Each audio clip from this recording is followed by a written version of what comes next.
This past Friday night, they hosted the Mercer Mustangs, and let's take a look at what happened in that ball game. It was a beautiful Friday night this past weekend for area high school football, and one of the Tri-County North ball games saw the Union Scotties hosting the Mercer Mustangs.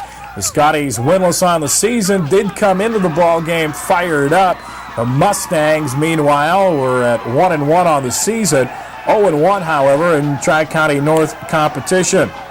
Union won the opening toss and elected to receive in this ball game, but Union's offense, again, as it has the first couple of ball games, struggled. Although the Scotties do come out with decent field position for their initial drive, Union is unable to do anything with the football.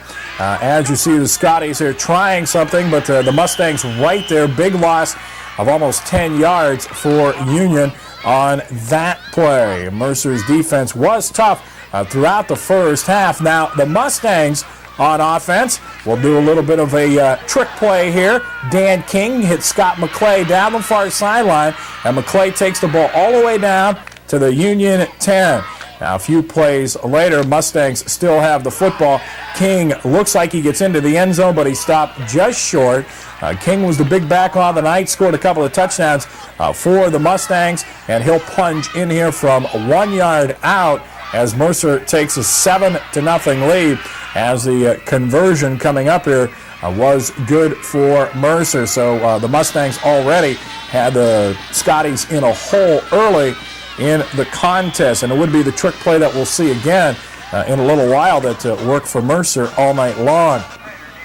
The Scotties receiving the kick, Dan King, good boot off the tee, and the Scotties end up with good field position again as they're able to bring the ball out close to the 40-yard line, and some good extra effort by Union. However, again, the Scotties cannot move the ball.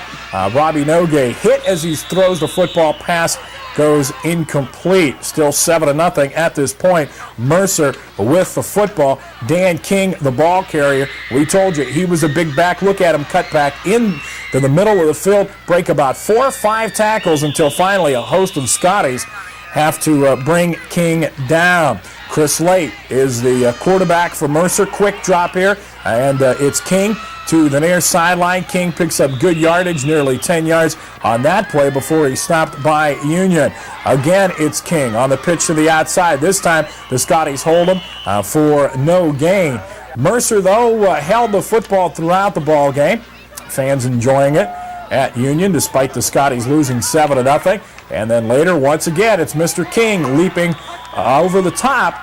And the conversion was no good, but the Mustangs were in complete control early on, leading in the second quarter 13-0. Mercer again with the football. Chris Lake's pass falls incomplete, one of the few times that Union's defense came through. Now the Scotties get a break. Bad snap on the punt. It goes out of the end zone, and Union trails it 13-2. Scotties played much better in the second half. Ricky Pierce on a 10-yard run with a fumble recovery. Also, Joe Gunn scored as Union was able to come up with 2 second-half touchdowns, but lost 24-15 as Union remains winless on the season. The Scotties are still looking for their first victory in this '89 season. They'll try that Friday night as they travel to Mohawk to take on the Warriors.